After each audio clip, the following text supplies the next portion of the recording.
hún sagði bara það að Draghi-skýrslan bara eitt af besta sem hefur komið fyrir Evrópusambandið núna á seinustu árum og þetta allt rétt.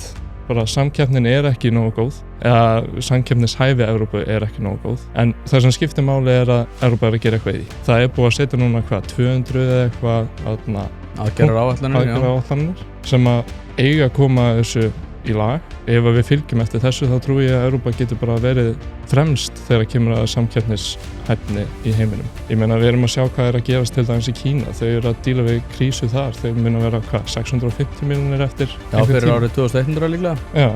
Þannig þau þurfa að díla við það. Náðu að gera það á meðan þau eru að halda í samkeppnishæfni. Sjáum til.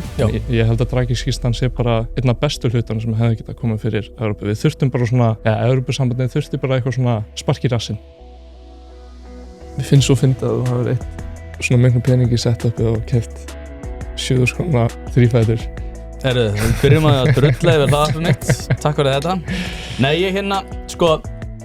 ég keypti einn dýran og já, við erum byrjaði við erum að ræða þetta fyrst. Já, ok. Og ég keypti einn mjög dýran og hann var mesta drasl sem ég hef keypt. Já.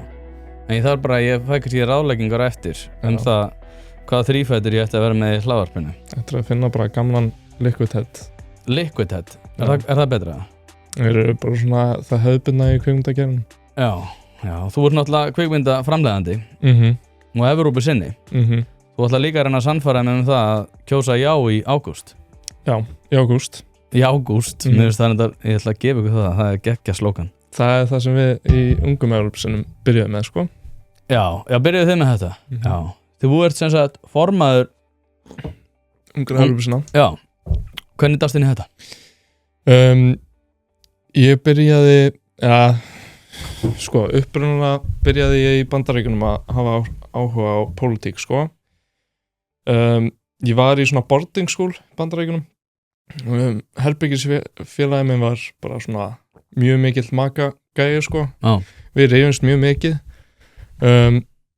og þetta var þegar að Bandaríkjakosningarnar voru, forsetakosningarnar og ég sá bara tækifæri síðan þegar ég kom heim að fylgjast með þessu og sá tækifæri til að keppa og kom bara inn í þetta og fekk svona, ég fæ samt mjög mikið að þráhyggju fyrir hlutunum. Ef ég fæ einhver áhuga á mann þá bara fyrir alla leið og þetta var síðan eitt af þeim þráhyggjum. Evrópusamband? Bara stjórnmál sem heild, sko. Já. En Evrópan kemur inn í það. Og hvernig horfir þetta við þér? Hvernig horfir landslægi við þér? Byrjum bara landspólitíkinni. Landspólitíkinni? Ég bara nokkuð sáttur með það sem búið að vera að gerast núna seinustu, 1,5 árið eitthvað þannig. Já, rúmt held ég. Já. Ég bara mjög sáttur, sko. Ég búin að vera í þessu 1,5 ári. Ég reynda búin að eyða hálfa ári af þessum tíma núna út í Svíþjóð. En svona heilt yfir ég bara sáttur. Það alltaf hluti sem maður myndi vilja breyta. En heilt yfir sáttur. Já. Hérna, Evrópusambandið. Af hverju? Þetta náttúrulega spurning sem eftir að svara í stuttu máli. Við höfum nógan tíma. En ég segi alltaf bara, ég alltaf með SN3, eins og ég segi. Það samheldni, samkeppni og stöðuleiki. Og það svona grunnurinn af hverju ég trúi því að Evrópusambandið væri gott. Fyrir Ísland? Fyrir Ísland. Já. Ég náttúrulega eins og við ræddum hérna og ég gerir ráð fyrir því að þú veist, að vissir að þú nú komst. Ég ekki hrifinn að þessu og við ætlum að ræða þetta. En svona, þú talar þessi 3 slagorð, en svona fyrir stöðu Íslands til dæmis eins og í efnahagsmálum. Hvað það svona mest sem að kætir þig þegar að ég nefni Evrópusambandið og Ísland í sömu setningu? Sko, upprunalega var það aðalega bara möguleikina á það að hafa stöðuleika og samkeppni. En núna sérstaklega eftir að sjá Catherine Mann skýrsluna þá það bara, eða það staðfesti eiginlega bara allt það sem ég hélt, sko. Þú ert að vísa í skýrsluna sem var gerð fyrir fjármálaráðuneytið kostnað við krónu og það á svona ábata því að taka upp evru. Já, og hún sýndi bara íslensku efnahagur miklu sveiflukendari heldur en hjá nágrannum okkar. Gjaldeyrin miklu sveiflukendari. mesta viðskiptunum okkar fara í gegnum Evrópusambandinu þegar, þannig ég sé ekki ástæði fyrir því að ég sé rök að baki því að samkeppni gæti aukast, viðskipti gæti aukist. Í skýrslunni kemur fram að viðskipti við Evrópu gæti aukist 5-30% ef við tökum upp evruna. Þannig að þetta bara staðfestir flestaði sem ég hélt nú þegar sko.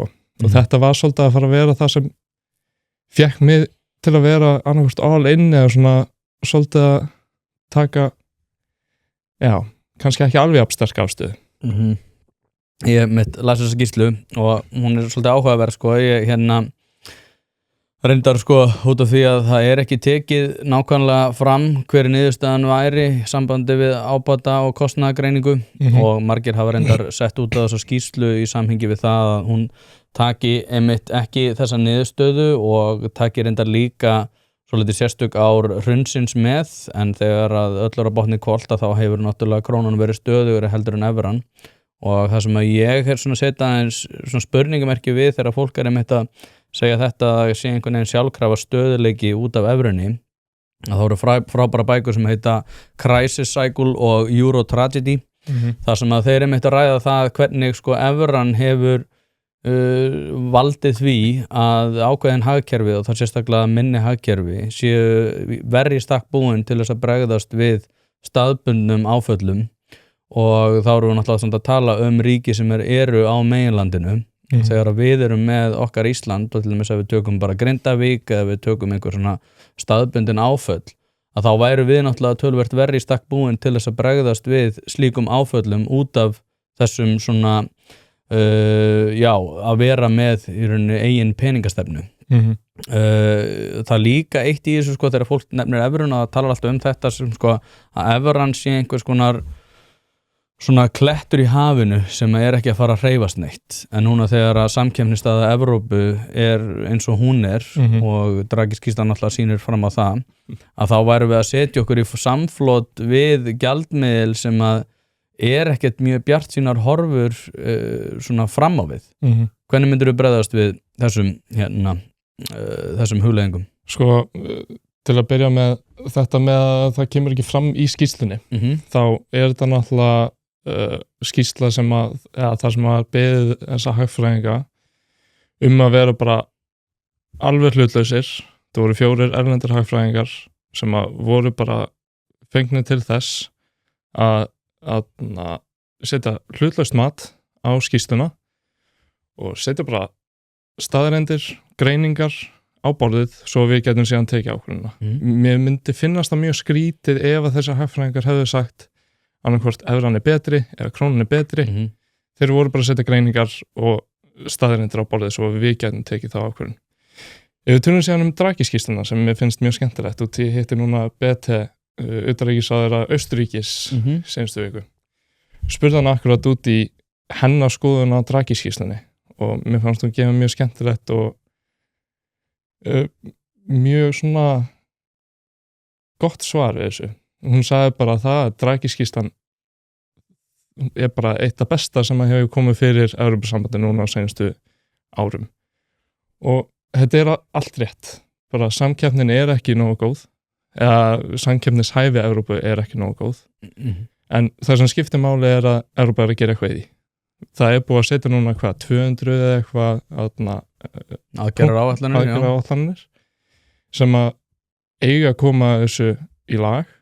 Ef við fylgjum eftir þessu þá trúi ég að Evrópa getur bara verið fremst þegar kemur að samkeppnishæfni í heiminum.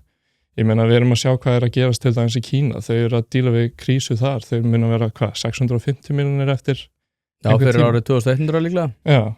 Þannig þau þurfa að díla við það. Náðu að gera það á meðan þau eru að halda í samkeppnishæfni. Sjáum til.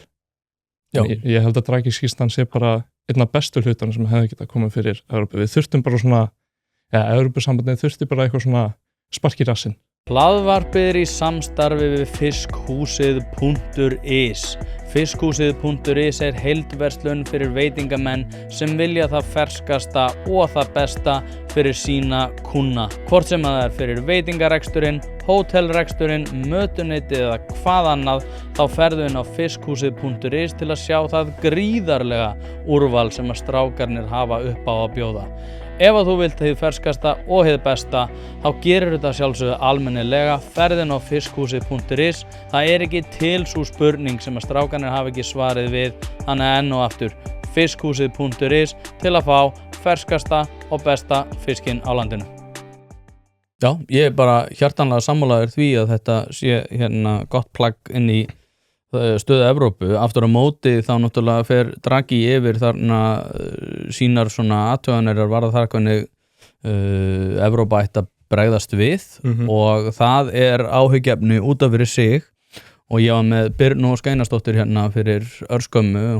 Við ætluðum reyndar ekki að tala um Evrópusambandið, við endum á að tala svolítið um Evrópusambandið og hún einmitt sagði það að þeir svona APM Terminal undir Maersk og minnir hún að vera að gera út frá Hollandi þetta APM Terminals og þeir eru að byggja APM Terminals þeir eru að byggja hafnir út allan heim og þetta dótturfélag Maersk sem náttúrulega stóri skipa útflutningi og þetta evrópska fyrirtæki sér ekki fram á það að byggja einustu höfn í Evrópu núna til frambúðar út af því að hagvöxtur mun ekki koma til með að lagast.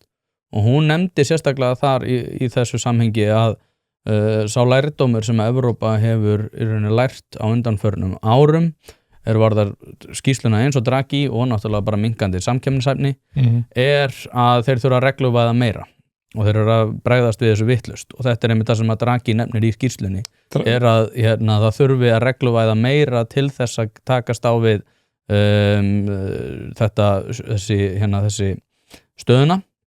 Og þetta orðið ákveðið svona miðstýrt viðbragðshagkerfi þar sem að þeir fá eitthvað í fangið ýmsar áskoranir bæði hvað varðar stöðuleika og hvað varðar efnahaginn og til þess að bregðast við því að þá setja þeir meiri reglur og þetta náttúrulega þekkt viðbragð með stjórnmálamanna en aftur á móti leiðir það ekki til góðs eins og við tveir hægrimennir þekkjum hérna. Þannig að ég held að það sé alveg einstakt áhyggjuefni hvernig Evrópa að bregðast nákvæmlega við í þessum efnum. Hvað segir því? Ég reyndar ekki sammálaðið að við séum að fara að regluvæða meira, sko. Evrópusambandið að fara að gera það. Evrópusambandið. Ef að framferð sem horfir og þeir halda til streitu sínum áformum og þá mun það gerast. Sko, það sem ég hef allavega heyrt bara það Draghi vill akkurat regluvæða minna. Gerir þetta einfaldara fyrir sérstaklega lítil og miðlungsstór fyrirtæki að komast á markað sko og það sem þarf að gerast bara að við þurfum að gera auðveldara fyrir sérstaklega litla og miðlungsstóra aðalega að komast inn á markaðan og vera með einhverja samkeppnishæfni sko. Hvernig það fyrir svona risastóra aðalega eins og hvað heitir fyrirtæki? APM Terminals og Maersk. Já. Þú veist, ég þarf bara að skoða það betur en það þarf klárlega að regluvæða minna og minnka bjúrókrasíuna sem til staðar sko.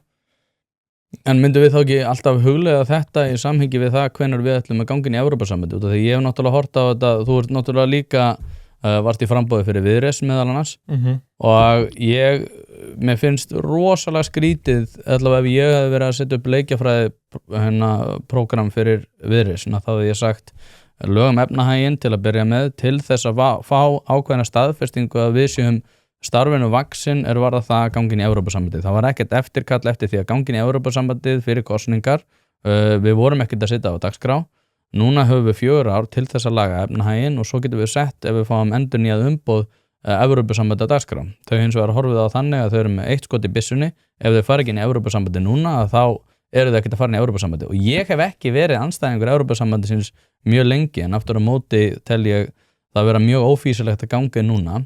Og mér svolítið sérstaklega þegar þú segir sko að já, staðan mjög léleg í Evrópusambandinu þeir aftur á móti að bregðast við því. Hún ekki mjög léleg. Hún bara ekki nógu góð. Þeir hafa farið úr því að vera með framleiðslu áþekka þess sem að gerast í Bandaríkjunum 95% af svona heildarframleiðslu og hérna hagvexti og fleira, það var 95% í samhengi við Bandaríkin, það er komið niður í 65%, þeir hafa farið úr heimsframleiðslunni úr 32% niður í 17% á örskum tíma. En samt eru lífskjör þau bestu sem í heiminum. Já, ennþá eru þau það, en það út af því að við erum líka búin að skuldsetja okkur með ákveðni peningaprentun sem náttúrulega sjálfstætt vandamál út af fyrir sig. Við þurfum líka að hafa það í huga og við þurfum að vera að bera okkur saman við þau ríki í Evrópusambandinu sem að make sense. Við erum ekki að fara að bera okkur saman við Grikkland til dæmis. Þau eru bara ekki sömu stöðu við. Nei. Við getum verið að bera okkur saman hins vegar við Danmörku, Svíþjóð, Finnland, eitthvað af þessum löndum. Þannig það er kannski ekki sniðugt að taka alla heildina sem eitt og bera það saman. En þetta er heildarsamtök? Já, þetta eru heildarsamtök, en hvert ríki er samt ennþá sjálfstætt fyrir sig og gerir sitt eigið.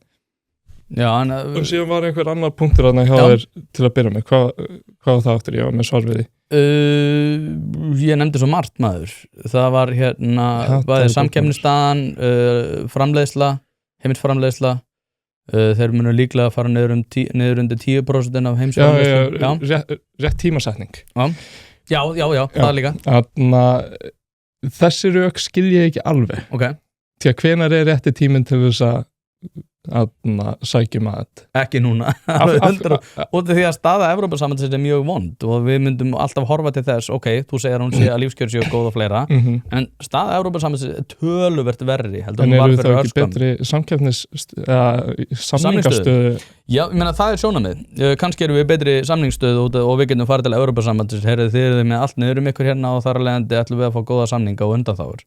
Aftur á móti að þá tel ég til dæmis, ef við tökum til dæmis eins og sjávarútvegsmálin, að þá erum við að horfa upp á það að við förum til Evrópusambandsins og segjum, við ætlum að fá undanþágur gagnvart landbúnaði og sjávarútvegsmálum sem eru náttúrulega þessi tveir stærstu kaflar sem að við myndum vilja hafa eitthvað að segja. En hérna vandinn við það er eins vegar ekki endilega að við myndum vilja undanþágu og við gætum fengið hana, heldur er þetta, og þetta er ekki eitthvað að ég til Evrópusambandi ekkert verið eitthvað vont afl sem ætlar að fara að taka af okkur fiskinn eða taka af okkur hitt og þetta. Ég held aftur á móti að við séum að setja Evrópusambandi í mjög vonda stöðu þegar við erum að fara að segja við þau, við ætlum að fá undanþágur hérna og ef þið lútið því ekki þá ætlum við ekki ganga inn.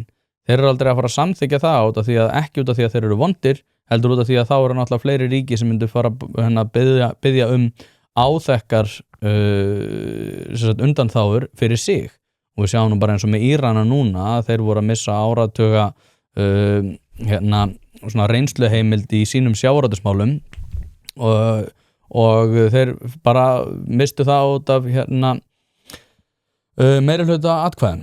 Þannig að ég skil alveg Evrópusambandið, auðvitað eru þeir ekki að fara að samþykkja undanþágur. Ég er ekki alveg sammála því. Núna erum við búin að sjá bæði Marta Kos og Kostas Katis. Marta Kos er sem sagt stækkunarstjórinn og Kostas Katis er sjávarútvegs framkvæmdastjóri Evrópusambandsins. Þau eru bæði búin að segja að það verður tekið tillit til Íslands út af því að við erum með svo sérstaka með varanlegum undanþágum. Það verður allavega tekið tillit til þess. Ég veit ekki hvort það verður varanlegar undanþágur eða sérlausn eða hvað sem það verður. En þeir sem eru að tala fyrir þessu, þetta er það sem ég finnst svo skrítið alltaf. Af hverju eru þau svona feiminu við að tala um varanlegar undanþágur? Ég skil alveg að þeir segið ekki við förum ekki inn við fáum varanlegar undanþágur, en að það sé ekki einu sinni eitthvað svona samningsmarkmið. Það eru samningsmarkmið að skoða valkosti okkar varanlegar undanþágur ættu að vera eða sérlausn. Hvað því sérlaus annað en varanlegar undanþágur? Tökum dæmi, Svíþjóð og Finnland fóru núna í 94 held ég að það hafi verið eða hvað það, nei ég held að það hafi 94 en þú veist það er náttúrulega bara sameiginlegt markmið hjá Evrópa, tökum bændur eða landbúnað sem dæmi. Já. Það er náttúrulega bara sameiginlegt markmið hjá Evrópusambandinu að það sé sama samkeppnishæfni hjá öllum Evrópulandum. En Svíþjóð og Finnland segðu bara það meikar ekki sens fyrir okkur að við fáum sömu, eða bændurnir okkar fáum sömu styrki og þú veist, bændur í Frakklandi og Þýskalandi sem að hafa miklu auðveldara. Sögðu bara nei, það meikar ekki sens. Við þurfum að geta gefið bændurum okkar frekara styrki og núna er sem sagt 60 staðar önnur reglan sem er sérlaust og hún segir bara til það að því norðar sem þú ferð norðan við 60 aðra breytagráður þá getur þú fengið hærri styrki frá ríkinu og þetta til dæmis eitthvað sem við getum gert út í að við erum í svo mikil sérstöðu þegar kemur að til dæmis fiskimiðum okkar. Það engin önnur fiskimið sem að koma upp á okkar. Við erum með staðbundna fiskistofna sem við veiðum úr 70%.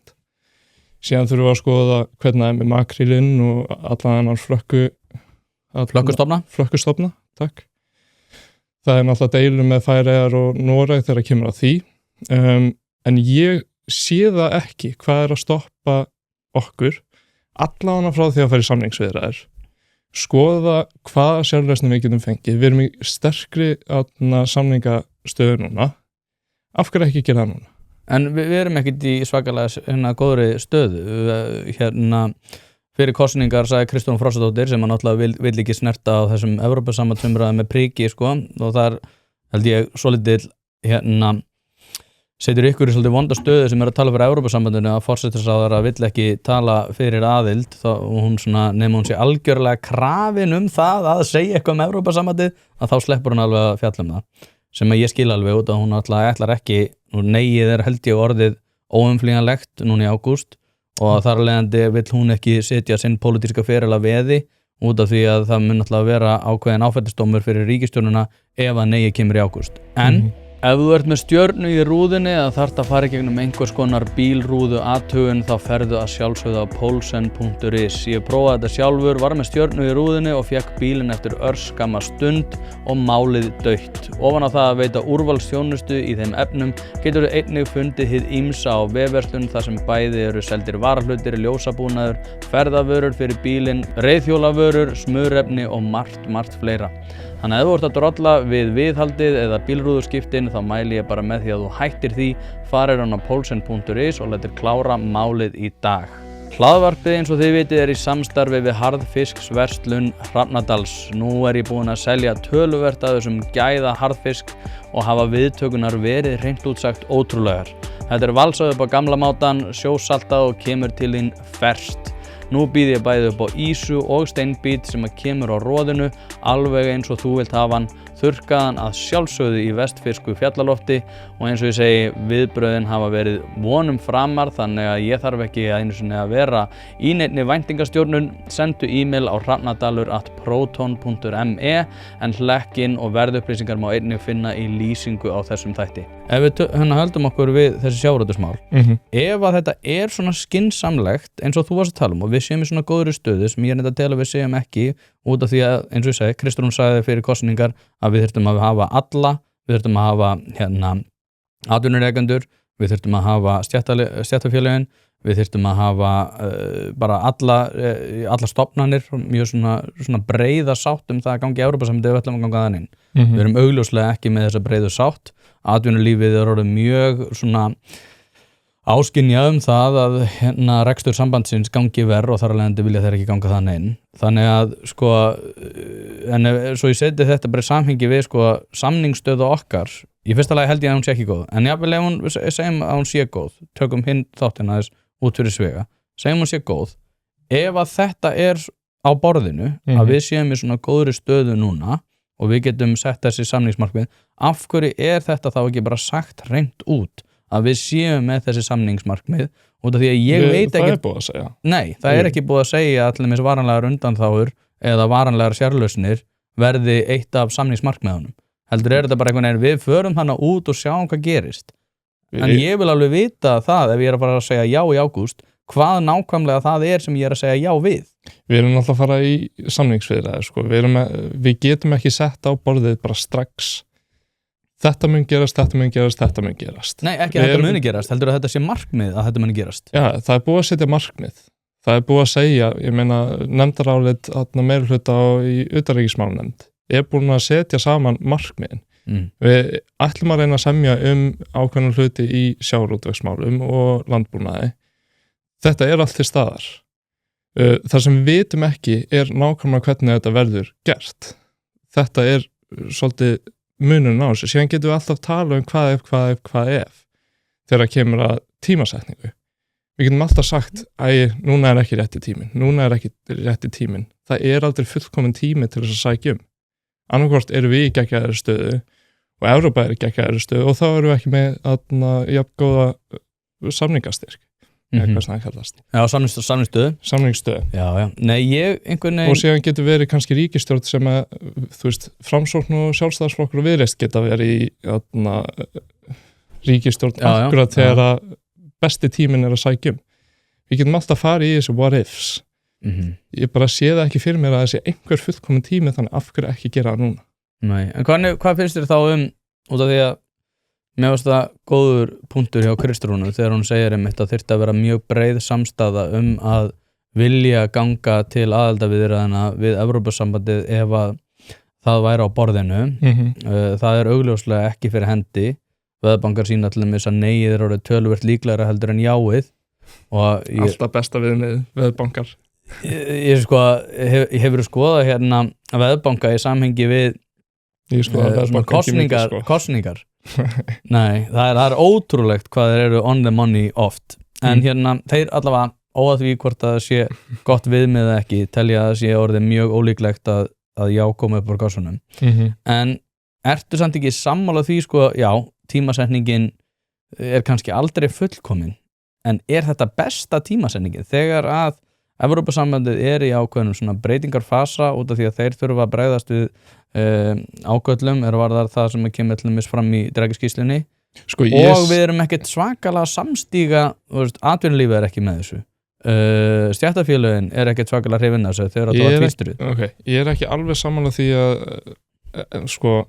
atvinnulífið sé ekki með þessu það er fullt af fólki að núti atvinnulífinu sem er með þessu en ég er að segja breið samstæða það væri auðvitað best ef það væri allir sammála en það bara er ekki raunhæft stundum það er hlutverk stjórnmálamanna að taka þær ákvarðanir sem að allir vilja kannski ekki taka þú veist, þess vegna er ríkisstjórn til staðar við getum ekki alltaf verið í eilíðri vinsældakeppni en þótt að það sé náttúrulega svolítið markmiðið í kosningum þá er það sem á að gerast á milli er að þau eiga að taka þær ákvarðanir sem eru erfiðar og þetta er einn af þeim og núna er spurningin hvort að fólk muni kynna sér þetta taka sér ástöðu og sem sjáum við hvað gerist ef við fáum nei upp á kössunum núna 29. eða 30. ágúst munum við að fá niðurstöðuna það er það bara þannig við þurfum bara að sætta okkur við það en auðvitað væri það alltaf best ef að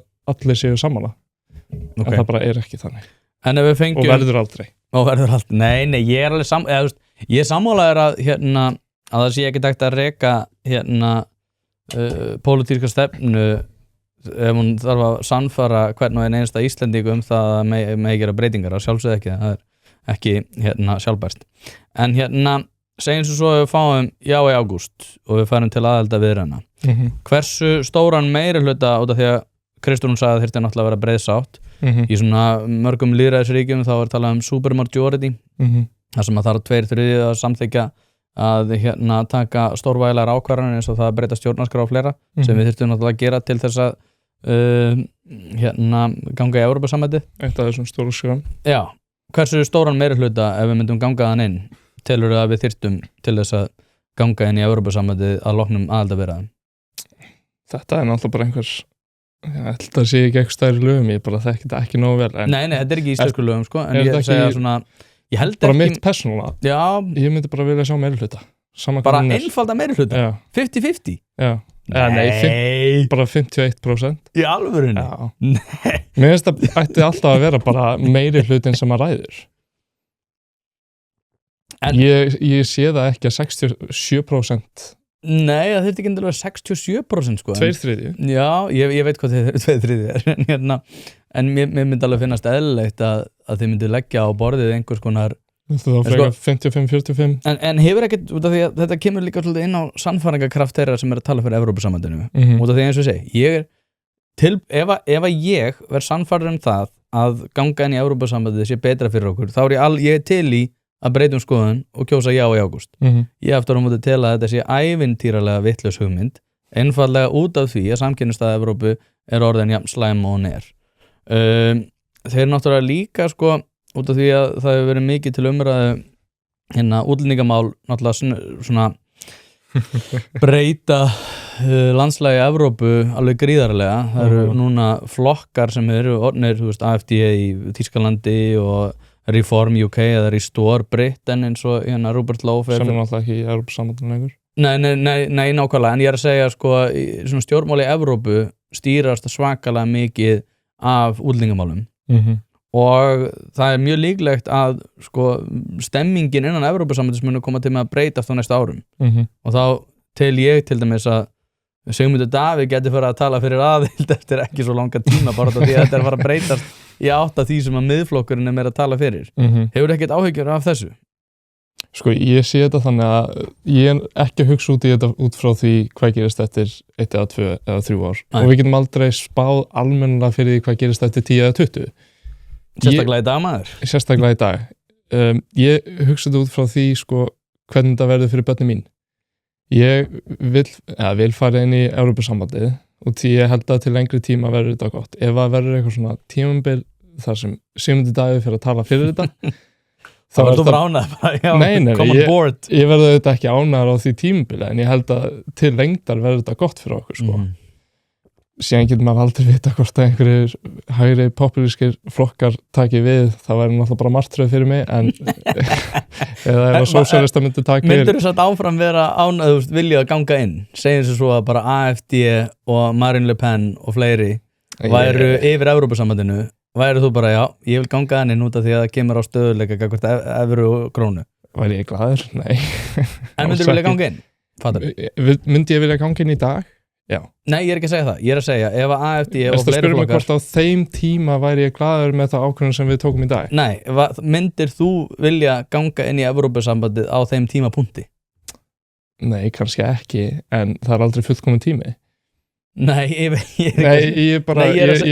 ekki alveg... Jú, út af því að þetta er ákveðin premissa sem ég er að Við getum alltaf að fara í what ifs Nei, já, en það er reyndar orðið bara töluvert líklegt að þetta muni gerast innan Evrópusambandsins eftir ekki svo langa tíma en ég er að velta fyrir mér sko hvort að það sé Evrópusambandið sem að við erum hrifin af eða Evrópusambandið eins og það lítur út í dag það er það svona svolítið Evrópusambandið sjálft er ekki það sem ég finnst aðlaðandi Hvað þá? Það er það sem kemur með Evrópusambandinu Hlaðvarpið er í samstarfi við heitirpottar.is hvort sem þið vantar saltvatnspott, hitaveitupott, kaldan pott, sánuklefa eða hvað eina í heita pottin þá ferð þú inn á heitirpottar.is og lætur græja þig. Þjónusta og uppsetningum all land og nú er jafnvel hægt að fá sér smíðaðan sánuklefa þar sem að þú færð sánuna nákvæmlega eins og þú vilt hafa hana. Það er ekki hægt að setja verðmið á heilsuna eða samverustund með fjölskyldunni og því er mikilvægt að huga að báðu og það er nákvæmlega það sem að heitirpottar.is auðvelda þér að gera. Hvort sem þú ert að endurnýja gamla pottin eða gera þetta frá grunni þá getur þú sendt skilaboð á netinu eða bara einfaldlega kíkt í verslunina að Fossalsi 13 en þar er opið alla virka daga milli 10 og 17 og á laugardögum milli 10 og 14. Ekki drolla við þetta, þú veist að þið langar í heitan pott og sánu heimtíðin, heitirpottar.is græja þetta fyrir þig. Ef Evrópusambandið verður bara einhver populísk hægra samband þá nei, eins og ég fór á þennar ráðstefnu fyrir stuttu hjá JATA sem var svona varnarsamtök á Íslandi fyrir ungt fólk og þar var sett upp dæmi þar sem að Evrópa væri bara splundruð og við þurftum að velja svolítið á milli varnarsamstarfs og vera samheldin Bandaríkjunum eða Evrópu. Ég vil bara það sem er best fyrir Ísland. Ég held að í dag og fyrir framtíðina sé Evrópusambandið best. En þarna þessi sundraða Evrópa versus Bandaríkin í þessum meira upp heimi, þá myndi ég alltaf velja frekar Bandaríkina út af því ég held að það væri best fyrir Ísland á þeim tíma. Já. Ég held bara ekki að þessi populíska hægri Evrópa verða raunveruleika, sko. Nei. Þannig mér finnst Evrópa eins og ég sé hann í dag og ég held verði í framtíðinni sé það besta sem getur komið fyrir Ísland. Og ég held að þetta sé bara spurningum, viljum við þróast samhliða Evrópu eða viljum við sitja eftir? Þetta er bara einföld spurningum það. Já, ég reyndar held að Evrópa muni sitja eftir og við erum svolítið að velja á milli þess hvort að við ætlum að Viltu frekar vera með Bandaríkjunum? Já, töluvert frekar. Ég ekki ánæður með stjórnvöld þar í landi í dag. Ég ekki hrifin af því hvernig Trump að halda á sínum málum. Aftur á móti að þá tel ég að hvað varðar og þegar maður tala við fólki í hugbúnaðargeiranum eða aðra sem eru á þessum nýsköpunar sviðum og eru að taka þátt í svona svo gerfugreinda kapplaupi. Þeir segja bara, ég hef með Guðmund Hafsteinsson sem núna þessi stjórnarformaður Icelandair, hann vann í Apple og Google og hann heldur því bara fram að Evrópa sé að verða eftir einfallega út af þessu regluverkafargani sem fyrir hendi innan Evrópusambandsins sem eins og ég var að segja, þeir eru mjög ólíklegir til þess að vinda ofan af. Það eru fleiri sem náttúrulega hafa talað það að Evrópa situr einfallega eftir varðar nýsköpun og fleira og tækni og allavega með það hvernig von der Leyen að tala þá eru þeir ekki að fara að grípa þann bolta en það sem áhugavert við það að það sem þú sagðir áður en kannski förum inn í tæknimálin að þú verður ekki hrifin af því að ganga inn í Evrópusambandið með að við ef það væru populískir hægri flokkar sem að væri þarna við stjórn en þú ert hrifin af því núna út af þeim stjórnvöldur sem fyrir hendi eru og þá veldi ég fyrir mér hvernig ég held að þetta verði í framtíðinni já og þú telur náttúrulega að þetta minni blessast allt en ég veldi fyrir mér að þegar við erum með þessar stóru breytur fyrir hendi hvað varðar bara pólitískt landslag og hvernig það breytast alveg rosalega rætt að þá þykir mér svolítið sérstakt að fjarlægð þíns atkvæðis náttúrulega að fara að verða meiri ef við gangum inn í Evrópusambandið áhrifamáttur þinn sem kjósandi ekki bara gagnvart forsætisráðherra og svo niður á við heldur Evrópusambandið og það stofnanir og nefndir sem eru þar fyrir hendi sem að síðan segja okkar stjórnar eða þeim sem eru í stjórnsýslunni hvernig á að hafa málunum þannig að atkvæðið þitt orðið miklu lengra í burtu að það samt fari eftir því hver við stjórnvölu hverju sinni þess vegna við sem svolítið sérstakt að þetta heildarpakki sem við erum að fara inn í og þá erum við bara með þeim í blíðu og stríðu alveg sama hversu leiðinleg þau verða í þessu hjónabandi mér finnst það svolítið vera spurningum gildi og eins og ég sé þetta sérstaklega vestur og norður Evrópa þetta eru þjóðir sem eru með sameiginlega gildi við okkur það er svolítið erfitt að svara þessu spurningu ég verð að passa mig svo gerir ekki einhverja svakalega headline ég trúi því að með þessi sameiginlega gildi þá verði þetta ekki að raunveruleika þessi meira upp heimur sem við hefum búið til þessi populíska hægri okay. Ég held bara að þessi sameiginlega gildi koma í veg fyrir það og ég trúi því, ég myndi miklu frekar vilja vera í sambandi með Evrópu heldur Bandaríkjunum út af þessum sameiginlega gildum en síðan það sem ég er búin að vera að pæla ég og búin að sjá nokkrar fréttir upp á síkast hvort að Bandaríkjum myndi standa við varnarsamningin til að við erum búin að koma inn í fullt af hernaðar umræðum, kannski ekki en svona almennt á Íslandi og vorum að ræða þetta á þessari ráðstefnu daginn sem ég myndist á og eftir að búa í Bandaríkjunum veit ég eitt Bandaríkjamenn þeir munu alltaf hugsa sína eigin hagsmuni munu alltaf sjá þá og svo lengi sem að við erum staðsett þar sem við erum staðsett og við munum ekki færa okkur neitt þá munum þeir verja okkur trúi ég þannig ég held að ef við fyrir minni í Evrópusambandið þá munum það aldrei breytast Sammála því Já En hvað var aftur? Síðan var ég að tala bara Tækna. Í rauninni fjarlægð út af því að þú segir við ætlum að ganga inn í Evrópusambandið út af því að það er físilegt í dag og þá er fjarlægð þín við það að hafa áhrif á þitt samfélag orðin töluvert meiri út af því að löggjafarvaldið flyst meðal annars á landi, dómsvaldið og framkvæmdavaldið þá de facto og að þá sért þú í rauninni tilbúin að segja já út af því að stjórnvöldin í dag eru svona hliðholt því sem að ég tel að sé físilegt fyrir samfélagið en aftur á móti verð ég ekki ánæður að það taka einhverja aðri við og þá finnst mér svona sérstakt viðþorf til þess hvernig hlutum ef við erum ótrúlega ósátt með hvernig Evrópusambandið er búin og er búin að vera í einhver tíma þótt að sé erfitt þá getum við farið út og við sáum ekki við myndum taka upp evru eða slísast til að taka upp evru slísast til að taka upp evru Ég þekki ekki alveg hvernig það ég ekki lögfræðingur eða sérfræðingur í þeim málum sko, en ég sé það þannig að við getum farið út og það alltaf einhver leið út. Þótt að sé erfitt eins og í Bretlandi að fara út, en það var náttúrulega líka stóran hlut út því að þau byggðu allt efnahagskerfið sitt nánast í kringum viðskipti við Evrópu. Eins og við? Eins og við, og eins og við erum nú þegar. Þannig við, þú veist... Þá myndi það vera alveg erfitt fyrir okkur að ganga út. Já. Og jafnvel erfiðar út af því að við erum svo lítil. Það alveg rétt, sko. En þetta bara einhver made-up heimur sem ég get varla ímynda með, sko. Já, en þegar við erum að tala svona mismunandi veruleik út af því að við erum að taka með á því hvernig staðan í dag. Og þá til þess að taka sem bestu ákvörðun stöðuna í dag, þá þarf maður að horfa á ákveðið svona leikjafræði tré það hvað gæti gerst. Og að sjálfsögðu eigum við að vera að huga því, sérstaklega þegar það ákveðin þróun í Evrópusambandinu sem að hefur að gera með út af því ég tala að slysast til að taka upp evru og þessar 2 bækur sem að ég var að ræða áðan sem heitir Crisis Cycle og Euro Tragedy hefur svona sannfært með enn fremur það að það sé... Af hverju ertu svona hræddur við evruna? Ég ekki hræddur við evruna. Já, þú veist, af hverju ertu svona...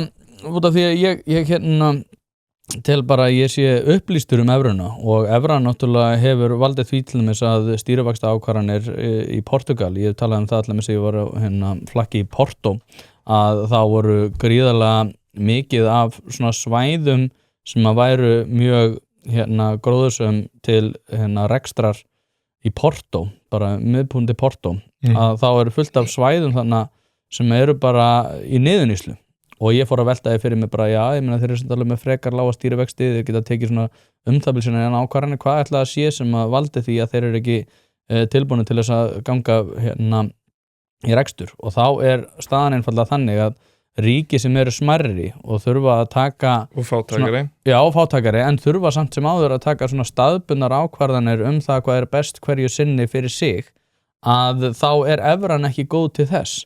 Þú sást að hún náttúrulega kemur upp úr... En finnst það réttlátt fyrir okkur eins og í dag, sérstaklega fyrir okkur unga fólki að við þurfum að vera að díla við 7% stýrivexti og þurfum að taka lán á 8% eða 9% föstum vöxtum og þurfum að borga fyrir, ég meina við erum búin að sjá núna þessa efnahagsstjórn á Íslandi, við erum búin að prófa alls konar, við erum búin að prófa vinstri stjórnir, hægri stjórnir, miðju stjórnir, við erum búin að prófa þetta marga áratugi. Þetta búið að vera einhver þú veist, tilraun sem að mínum mati hefur misheppnast. Já, og við... Hver að fara að koma sér í lag? Við þurfum náttúrulega, í fyrsta lagi þurfum við að gera það sjálf ef við ætlum einhvern veginn að taka upp evru. Já, en það sem kemur með evrunni stöðuleikin. Nei, það ekki rétt hjá þér. Út af því að ef við ætlum að halda því til streitu að vera að hækka laun 10% verðbólgu. Við getum ekki gert það með. Nei, ég veit það. Við þurfum meira að hafa. Kannski þurfum við bara þessa spennitreyju og kannski erum við svona vitlaus og þurfum bara að taka upp evru til þess að halda aftur að sjálfum okkur. Og það myndi vissulega gerast. En áður en við myndum fá að taka upp evru, þá þyrftum við að koma ykkur sjálf í þessa spennitreyju og lúta þeim svona markmiðum sem að Maastricht-skilyrðin setja. Við að fylgja þessum markmiðum ekki spennitreyju. Nei, en ég aftur á móti sammálaður að Íslendingar hafa núna í allt of miklu mæli kastað ungu kynslóðinni fyrir vagnin með því einmitt að prenta peningin á hagkerfi. Við erum orðin ævintýralega löt, við styttum vinnuvikuna 10% án þess að halda að það myndi hafa einhver áhrif og við einhvern veginn gerum það bara ótrúlega auðvitað með þess að fara í kulnun.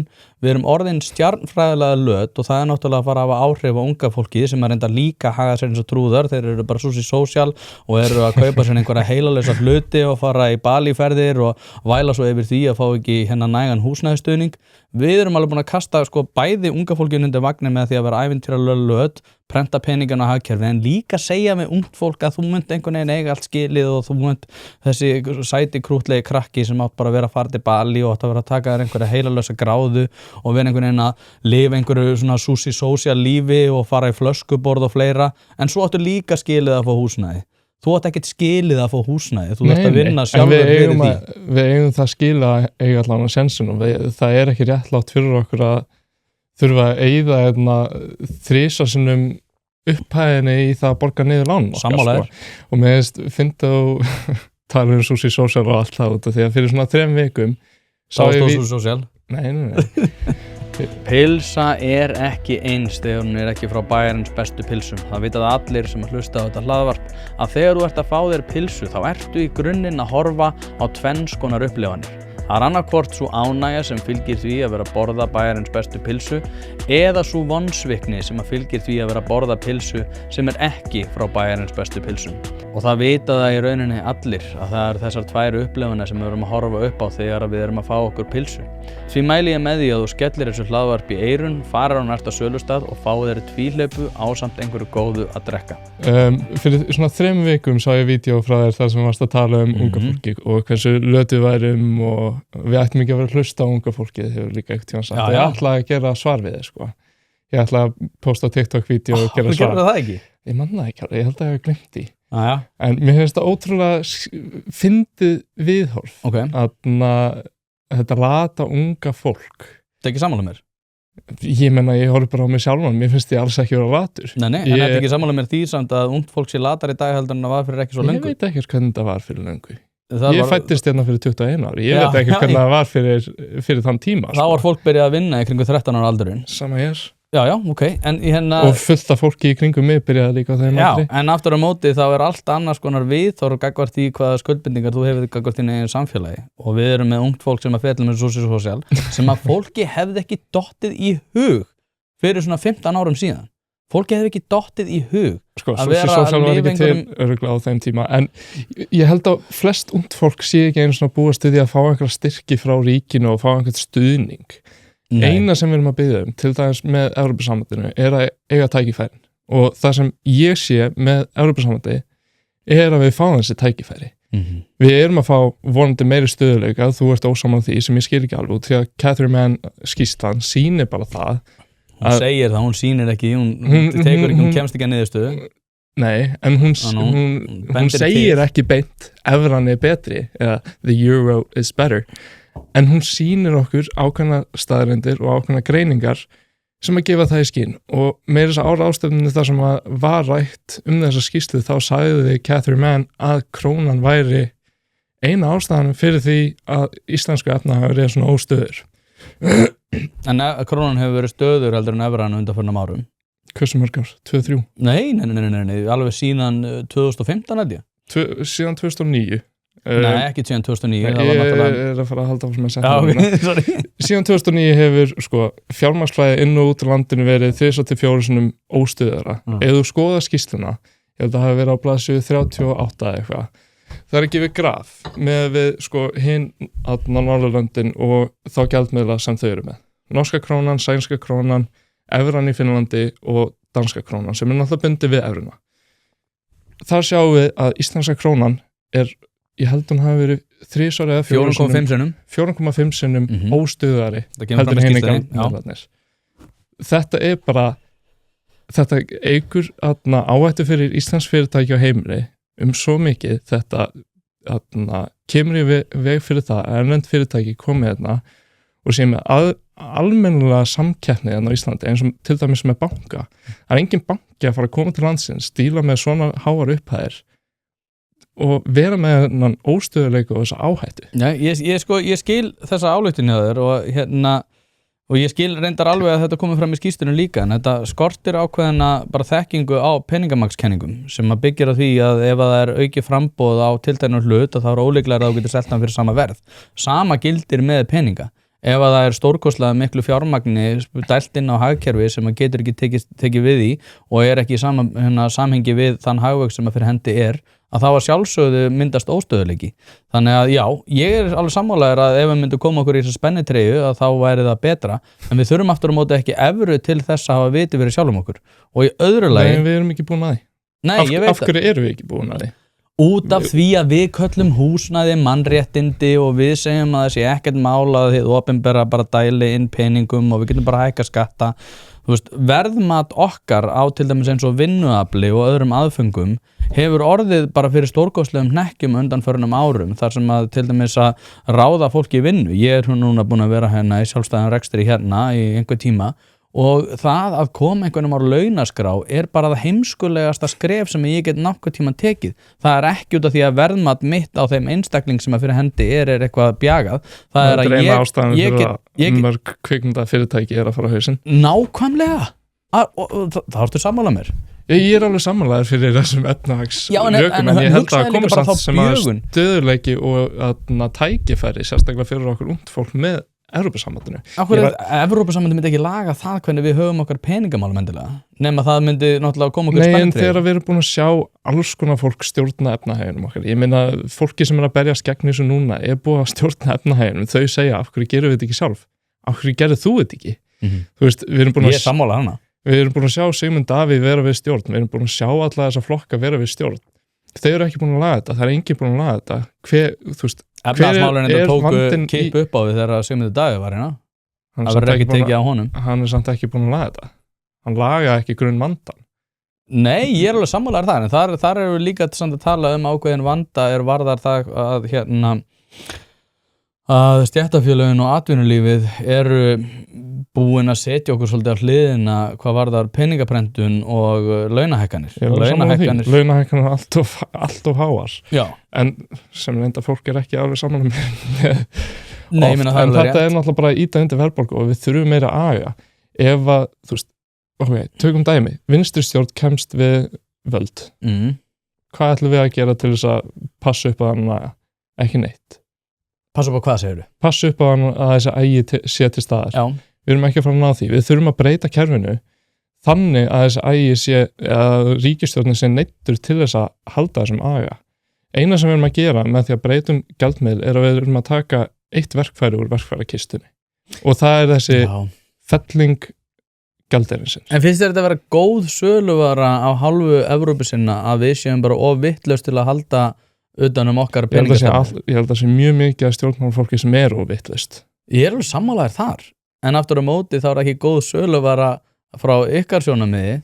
Kannski ekki fyrir einstaklega fólkið, nei. Að segja við fólk bara að það sé vitlaust til þess að við getum haldið utan okkar eigin peningastefnu. Núna ég náttúrulega að tala út frá minni eigin persónulega, en ég treysti ekki 99% af þjóðinni til þess að stjórna peningamálunum okkar. Nei. Og ég treysti því ekki. Það stór orð. Og ég treysti ekki rosalega mikið af fólki til þess að halda ákveðnum maga. Þú veist, eins og ertu ekki búin að vera með Sólveigu eða eitthvað. Hún þolir mig ekki. Þolir þig ekki? Nei, hún gerði eitthvað mér leðilegt. En hún, þú veist. Hún var einn á föstudaginn? Já, fólk eins og hún, bara partur af vandamáli. Það krafist hærri laun. En síðan íti þetta undir verðbólguna og síðan erum við bara í svona endalausri lúpu af hækkun. Fasteignaverð hækkar, laun hækka, ítir undir verðbólgu. Við þurfum að, þú veist, gera það sem gera þarf til þess að reyna að halda einhvern stöðuleika. Ég sé þetta bara ekki sem einhvern raunhæfan kosti lengdar. Nei. Sko, þarna erum við sammála ákveðnu leyti, ég bara skil ekki hvernig það að fara inn í Evrópusambandið sé lausnin á þessu.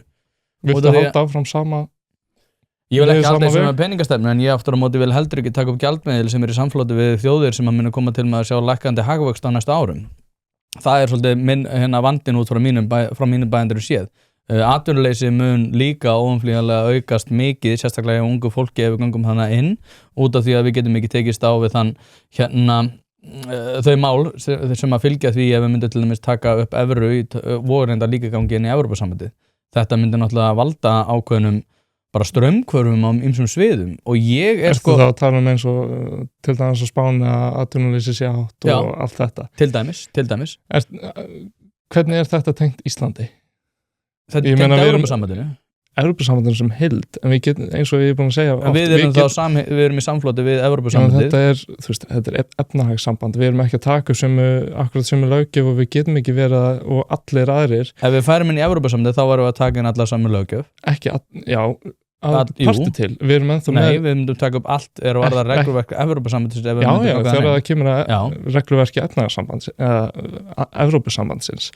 En við erum samt sem áður ennþá sjálfstæð og við þurfum að sjá bara það að sé tækifæri til staðar inn á Íslandi. Við erum samt minna sjálfstæð. við erum að framselja ákveðin hluta af dómsvaldi. Við erum nú þegar að taka upp hvað 15% af regluverki Evrópusambandsins. Svona 2/3 til 3/4 af EES-reglunum. Þetta er það sem að Þorgerður Katrín viðurkenndi upp í pontu daginn. Guðlaugur Þór fór upp í pontu og sagði við erum að taka upp 15%. Þorgerður Katrín kemur upp og segir 80%. Guðlaugur kemur fram og segir nei, það er ekki rétt við erum að taka upp 80% af EES-reglunum. Við erum ekki að taka upp 80% af þeim reglum sem eru fyrir hendi í Evrópusambandinu. Þannig að það er ekki rétt að við erum að taka upp 80% af löggjöfum Evrópusambandsins. Þetta er það sem að Þorgerður Katrín þurfti endan að viðurkenna. Hún fór svo aftur upp í pontu og sagði já ok, það er enda rétt, við erum ekki að taka upp allt. Þetta er 15-20%, þetta er svona reiki, en við erum ekki að taka upp 80% af öllum þeim reglum sem er fyrir hendi eru í Evrópusambandinu. Ég er ekki svo viss þess að Þorgerður Katrín fór upp í pontu á Alþingi og viðurkenndi þetta eftir að Guðlaugur Þór rak dóminn. Ok, ég meina ég þarf bara þá að skoða það. Ég verð að fara og telja hver einustu löggjöf sem að EES og Evrópusambandið að gefa út.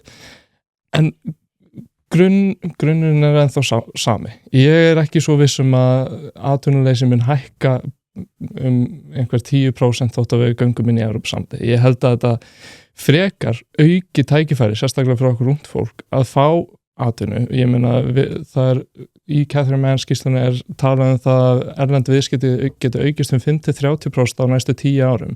Þetta mun skipta sköpum fyrir okkur Íslendinga.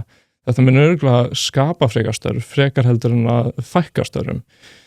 Og þetta mun líka gefa okkur sénsinn á að eignast húsnæði án þess að þurfa að borga það upp 3-4. Ég meina við skoðum lán erlendis. Ég var til dæmis að bjóða í fyrstu íbúðuna mín núna fyrir stuttu. Til hamingju. Takk fyrir það. Fekst hann að samþykkta? Nei, reyndar ekki. Ég komst ekki gegnum greiðslumatið. Helvítis áskeir maður. Helvítis áskeir. En þú veist, þetta er 70 milljóna króna eign. Ég er að borga 20% af henni. Ég skoðaði hvernig það væri á Íslandi og séðan hvernig það væri erlendis. Ef ég myndi taka 25 ára lán, sem er bara svona frekar hefðbundi erlendis, þá væri ég að borga 505.000 mánuðina heima með 20% niðurgreiðslu. Erlendis væri ég að borga í mesta lagi 290.000. Þetta er meir en 100 kalla munur á því á Íslandi og Danmörku. Þessi þáttur í boði Þór Grímsson og Co. fyrirtæki sem að flestir í byggingabransanum þekkja vel og það er ekki af ástæðu lausu. Ef þú ert í einhvers konar verkefni, hvort sem að það er smá heimaverkefni eða stærri framkvæmdir, þá er þetta einfaldlega staðurinn. Þeir eru með allt frá veggefnum og loftefnum yfir í gólf, klæðningar og alls konar sérhæfðar lausnir sem að gera lífið þitt einfaldara. Ég hef sjálfur verslað við fyrirtækja gegnum tíðina einmitt til þess að finna lausn við hljóðeinangrun sem er líka ástæðan fyrir því að hljóðvistin hjá mér er eins góð og raun ber vitni.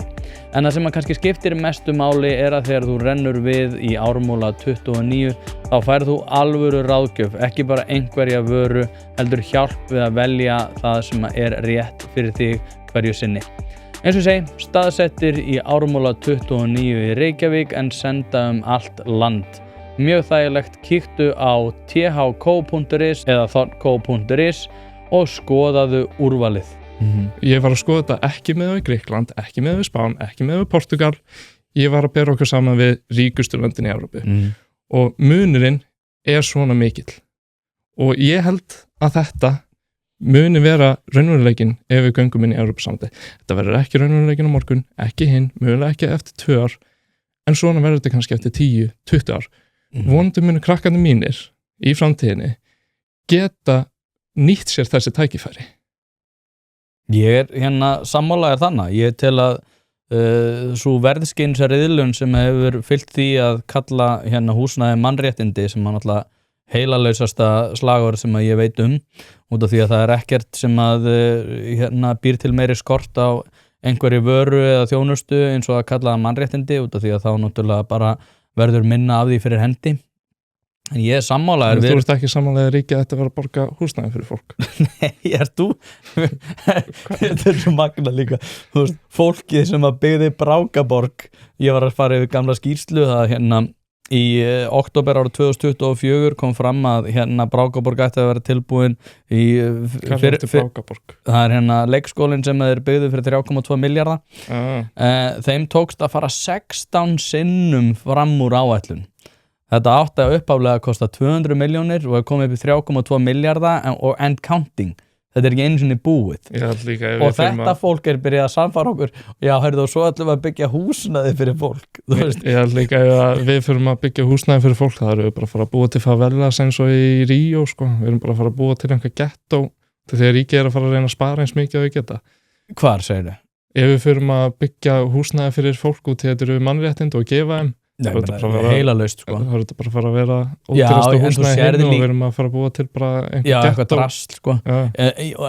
Og það er ekki einu sinni versti hlutin, sko. Versti hlutin er náttúrulega að það er verið að sannfara fólk það að vera nægilega latt til þess að falla undir þau skilyrði sem eru fyrir hendi í hlutdeildarlánum og öðru. Svo þegar að verktakar reyna að koma til móts við aðra með því að bjóða sömu kjör fyrir þá sem eru ekki endilega í þessum lægstu tekjutíundum, að þá slegja að puttana þeim. Svo kemur Ragnar Þór og segir já, og svo ætlum við að koma meira fólki inn í leiguhúsnæði, þrátt fyrir það vill enginn vera í leiguhúsnæði eða vilja til eiga sinna íbúð, en þetta náttúrulega veldur því að aðföng og mannafli eru nýtt hræðilega illa í öllu þessu kerfi og svo er náttúrulega fólkinnan eins opinbera sem er ekkert umhugað það hvernig þeir fara með peninga annara, eru að sannfara fólk það að þeir séu bestið þess fallinir að skapa húsnæði sem er náttúrulega heilalaust, það er ekki til sem heitir óhagnaðri við húsnæði. Þannig að þetta er eitthvað svona stórkostlega sérkennilegt, en ég aftur á móti til ekki að þetta mun endilega lagast með Evrópusambandinu út af því að sko ég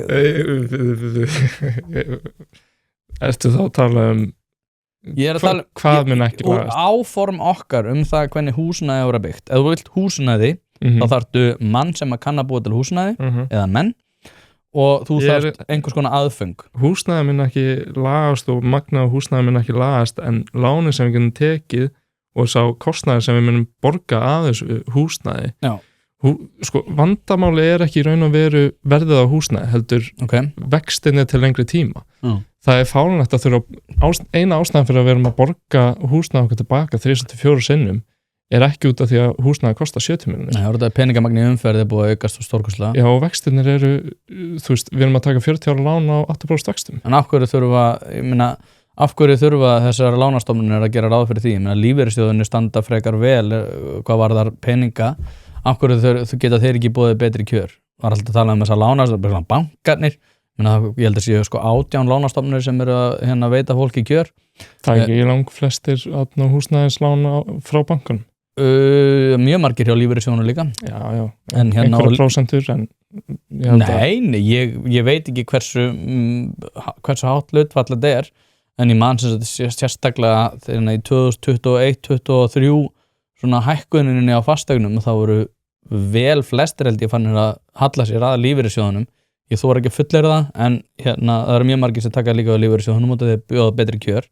En af hverju þurfa þessar lánastofnunir að gera ráð fyrir því að þetta verði svona, að hækkunni verði svona mikil? Ef við tökum upp evruna, þá fá við náttúrulega, þá fá bankarnir, ekki við, þá fá bankarnir aðgang náttúrulega að lánum frá Evrópska seðlabankanum, sem eru með náttúrulega stýrivextir á Íslandi eru 7,25% eða eitthvað. Já, 7,5 held ég eða ekki? Eða 7,5. Evrópski seðlabankin er núna með 3,1% sem er enda miklu hærra heldur en hefur verið eða hefur tíðkast núna senastu ár, var eitthvað tjóðan í 0%. Ef að íslensku bankarnir myndi hafa aðgang að því, þá bara vísa við myndir líklegast þurfa að leiða þetta áfram til Íslendinga. Ef að gera það ekki, þá kemur samkennin, vonandi Indó eða eitthvað, og gefur okkur þessi betri kjör. Það er aldrei að fara að grasserast þessi fáránlega vaxtaumhverfi sem er til staðar á Íslandi. En þá þurfum við líka að segja við launþega að þeirra laun séu ekki að fara að hækka mikið og þeir eru búin að gera undanfarnum árum. Ef að það er ekki jafn mikil þörf fyrir því að borga 40% af launin í húsnæði. Þetta er ákveðin svona spírall, sko. Ég er alveg sammálaður þar. Þá þurfum við ekki svona há laun. Nei, en þá erum við samt að segja við fólk að þessar launahækkanir og stéttarfélögin, við erum búin að segja við þau að þeirra vald er henni slegið úr höndunum á þeim.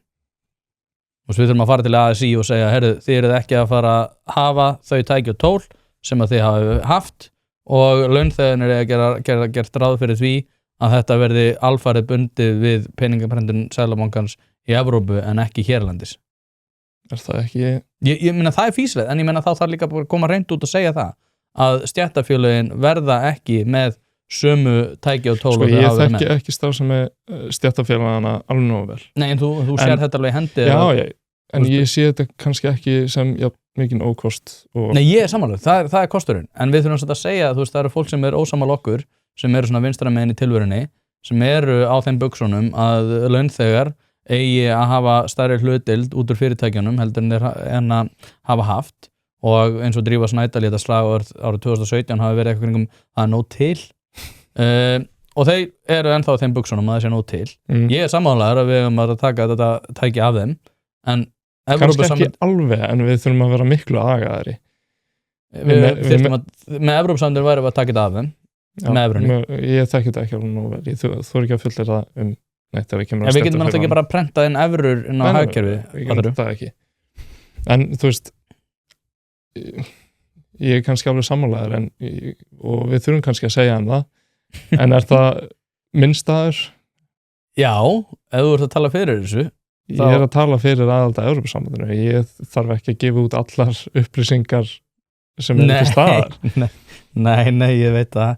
En svona, svo fyrir maður nú að ljúka þessu bara. Ertu bjartsýnn? Er ég bjartsýnn? Já. Nýr samstarfsaðili þessa þáttar er Kaldi. Kaldi er bruggaður á Árskógssandi þar sem að hreint íslenskt lindarvatn og vandað handverk fara saman. Kaldi er fyrsti handverksbjór Íslands og hefur frá upphafi lagt áherslu á gæði, hefð og gott bragð. Notast er við vandað hráefni og klassíska bruggaðferðir sem skila fersku og hreinu bragði sem að Íslendingar kunna svo vel að meta. Hvort sem þú ert að fara að njóta rólegrar stundar, hitta góða vini eða fagna sérstöku tilefni, þá er Kaldi alltaf vel við. Stolt norðlenskt handverk, bruggað af metnaði síðan 2006 og skál fyrir því. Jú, kæru hlustendur, hlaðvarpið er í samstarfi við fyrirtæki sem að vilja gera hlutina almennilega og eitt af þeim er að sjálfsögðu Alvörubón. Alveg eins og þetta hlaðvarp leitast við að auka viðnámsþrótt samfélagsins, eykur Alvörubón endingartíma bílsins með því að halda honum hreinum og fínum. Hringið í síma 5880705 eða sendið á alvörubón@alvörubón.is. Nú ef þú vilt einfalda þetta fyrir þér enn frekar þá kíkjuru bara á staðinn af Viðarhöfða 2A og lætur fagmenn sjá að bíllinn þinn sé hæfur til þess að vera séður á götunum. Hlaðvarpið er í samstarfi við Happy Hydrate en eins og ég hef nefnt áður þá nota ég bæði steinefni og kreatín daglega og þau gera lífið betra. Og nú er komin nýjung þar sem að þú getur notað afsláttarkóðan 1pæling til þess að fá 25% afsláttur úr skráarði í áskrift og frían brúsa með. Svo er 15% afsláttur hvern mánuð eftir það. Þetta sjálfsögðu steinliggur ef þú ert að nota þetta á annað borð en einnig tilvalið tækifærið fyrir þá sem að vilja prófa og ég lofa ykkur að þið munið ekki sjá eftir því. Steinefni gera daginn einfallega betri og með því að nýta þennan afsláttarkóða ertu að sjálfsögðu að styðja við það að ég búi til þetta efni. happyhydrate.is skráið ykkur í áskrift. Er ég stressaður? Já. Ég er nefnilega hættur að vera stressaður mér finnst þetta, þú veist, og ég er ekki að reyna að vera leiðilegur en mér finnst þetta að vera orðið fyrir eitthvað augljóst að neyið kom í ágúst sko. En það er ekki, út af því að neyjarnir fara líka í töðuna á mér sko. Ég er alveg sammála þér þar að neyjarnir eru einhvern veginn, þú veist að tala um að hlaupin í brennandi hús og eitthvað þannig, ég tel að þetta sé ekki svo alvarlegt, en aftur á móti þá er þetta bara ófýsilegt út af samkeppnishæfninni. Það er eiginlega eini bara punkturinn minn sem mér finnst duga í þessu og ég hef neitt að tala lengi fyrir því að taka annan gjaldmiðil út af því ég tel að það sé ófýsilegt að vera með. Hvaða gjaldmiðil þá? Ef við tökum ekki upp evruna. Dönsku krónuna? Nei, hún er pegguð við evruna sko. Frekar ég veit ekki, norsku krónuna. Ég var í ándögu frekar til. Það bara Norðurlandasambandið eða eitthvað. Já, ég veit ekki hvað það myndi kallast sko, en ég aftur á móti sko, ég gerir mér alveg grein fyrir því samt að strax út komið með gjaldmiðil einhver annar þjóðar að þá er ákveðið svona einkennis vandamál komið til staðar sko, sem að er kosturinn við evru að það er ekki endilega fyrir hendi hjá henni, út af því að við værum ekki að einhvern veginn skuldbind okkur ákveðinni þjóð, fattaru? Ég gerir mér til dæmis grein fyrir því að það var ekkit svakalega mikil eftirspurn eftir því að taka upp bandaríkjadollar og þá væru við svona de facto orðin 51. ríki sko. En mér finnst það að finna og segja þetta út því að við erum núna komin í það að þú vilt annan gjaldeyri en þú vilt bara ekki evruna. Þú vilt gefa einhverjum öðrum aðgang að peningastefnun okkar svo lengi það ekki Evrópusambandið. Nei, ekkert endilega út að það ekki Evrópusambandið. Hins vegar sko evran, hún er þannig að tekin 99, ára 2003 það brjóta frakkar og þjóðverjar, það eru skuldbindingar sem að fylgdu því að út af því að sko ég er hrifinn af því þegar evran er tekin upp. Ég er mjög hrifinn af þeim prinsipum sem að þeir leggja á lagginar til að byrja með. Aftur á móti þá hafa 2003 þá brjóta þjóðverjar og frakkar þær skuldbindingar sem fylgdu því að hafa meiri aðhald gagnvart evrunni og blokkuðu svo þær refsingar sem að þeir áttu að verða fyrir. Síðan þannig kringu 2008 þá lenda þeir náttúrulega í Grikkjum sem að lendu í þessari evrukrísu og þá fóru þeir að prenta peningin og það kerfi sem að var þvert á skuldbindingar þær svona Maastricht skilyrðana og svo í kjölfari náttúrulega í COVID að þá brötu þeir aftur þessar reglur. Þannig að þessar svona, það er svona svo skrítið þegar að evran er einhvern veginn máluð upp sem einhver klettur í hafinu, það er einhvern veginn ekki fyrir hendi. Mér langar að taka það fram að evran er engin galdralaust sko. Nei, einmitt. En það er engin galdralaust sem er til. Íslenska krónur er engin galdralaust. Evran er ekki galdralaust. Það er engin annað gjaldeyri einhver galdralaust sko. Við þurfum alltaf að taka okkar málum en síðan er hvað við fáum út frá því að taka okkar málum. Ég held að það að taka upp evruna muni til dæmis spara okkur alveg helling. Bara það að skipta íslensku krónu fyrir annan gjaldmiðil er að kosta okkur 0,25% af framleiðslu eða landsframleiðslu sem er hefði verið á seinasta ári 12,4 milljarðar. Bara þetta skiptir sköpum fyrir íslensk heimil og fyrirtæki sko. Já. En síðan er spurning hvernig þetta verður með annan gjaldeyri og hversu dýrt það væri að taka hann upp og hversu dýrt það væri að viðhalda honum. Ég minni útópíu að myndi ég vilja taka upp indversku rúbíuna og því ég held að Indland verði næsta stórveldi sko. Já. Með sína 1400 milljónir og og þá varum við svona þetta er svona kaupa lágt, selja hátt dæmi sko. En þú vilt ekki gera það með Evrópusambandið? Nei. Fyrst að því að finnst Evrópusambandið vera bara ég held að við værum þetta væri svona, ég ætla nú ekki að nefna neitt fyrirtækja marka en þetta væri svona kaupa lágt, fara lægra sko út af þeim bara stöðin í dag sko. En þetta verður spennandi maður. Óðinn, þetta var hörku stuð hjá okkur. Við fórum að tala svo lengi um það sem við erum sammála en Nei, er það ekki gott eða? Ég, út af því að alltaf talaði með svona skotgræðir alltaf að væli yfir eitthvað, ætla þú að vera í skotgrunni? Ég bara, nei, ég er ósammála það að við erum að ganga inn í Evrópusambandið, en ég held að þú sért heldur ekki til skotgrunni, þú telur að vera fýsilegt, færir ágætt rauk fyrir því, þannig að ég held að það verið spennandi að fylgjast með þessu bara í sumar sko. Ég má okkur spyrja einu. Því að þú hefur talað svo gegn því að hlusta á unga fólkið og svona Akkur býðir með þá? Ég vissi ekki reyndar ég að segja hvað ég vissi ekki og ég sá það þegar ég var búin að bjóða þér og það ég sá bara að þú varst hérna formaður ungra Evrópusinna svo sagði ég að ég var ræddur pappa hann Díska hann er 22 ára ekki mistök, nei, þú ert ekki einu sinni þið bara fá einhvern nei, sko vandinni sá er ekki endilega að eitthvað með fyrst heilulöst að vera að bjóða þér þrátt fyrir þú að þú sett ungur vandinn við það að hlusta á unga fólki og þá er ég aðalega að tala svona 20 og niður sérstaklega þegar að tala einhverja svona mentskælinga sem eru nýkomnir í menntaskóla og þá er alltaf við þurfum að hlusta á þau og ég hugsa með mér hvenær hefur einhver verið með góða ráðdeild þegar hann er í kringum 18 ára aldurinn það eru allir heilalausir þegar þeir eru í kringum 18 ára aldurinn. Ég er samt nánast á þeim aldri sko. Já, en finnst þér ekki, ertu ekki sammála með því? Jafnvel þú getur hort aftur í tíman, varst ekki heimskari heldur en þú varst núna þegar þú varst 18 ára? Nú þurf ég að passa mig. Þú ert sammála mér, þetta er alltaf læg, þetta er safe space. Sko, það er alltaf að tala um það að við ættum að lækka, eða það er einhverju sem berjast fyrir því að við ættum að lækka til dæmis kosningaraldur, ég er ekki alveg sammála því. Nú, er unga fólki svona vitlaust? Nei, en sko, Þú ert sammála mér í þessu auðvitað, ég meina sko Við ættum samt að hlusta á þau Já, það máli hlusta á þau Þegar við erum að tala það að breyta framtíðinni þeirra sérstaklega í stjórnmálum þá þurfum við væntanlega að hlusta á hvað þau hafa að segja Það er ekki það sem að fólk er að segja þegar það segir hlusta, það er að hugsa að það eigi að vera ákveðin ráðdeild gagnvart þessu unga fólki Við erum ekki að leyfa þeim að stjórna landinu en við þurfum samt að hlusta á þau Að sjálfsögðu, maður hlustar á það en það er ekki það sem er sagt þegar það er verið að tala um þetta Unga fólki er svo klárt, unga fólki er svo með þetta Nei, það eru allir heimskir, þeir eru á þessum aldri og það er alltaf lagi Ég er ekki alveg sammálaðið þar Þú ert tölur klárari en ég þegar þú ert 21 árs þegar ég var 21 árs Það ætti frekar að hlusta þig heldur en mig 21 árs en þá kannski líka hefði ég verið hrifinn af því að gangi í Evrópusambandi Nei, það er náttúrulega alveg sæðilegt Óðinn Freyr Baldursson, takk aðeinslega fyrir að koma þangað til næst Takk sem þess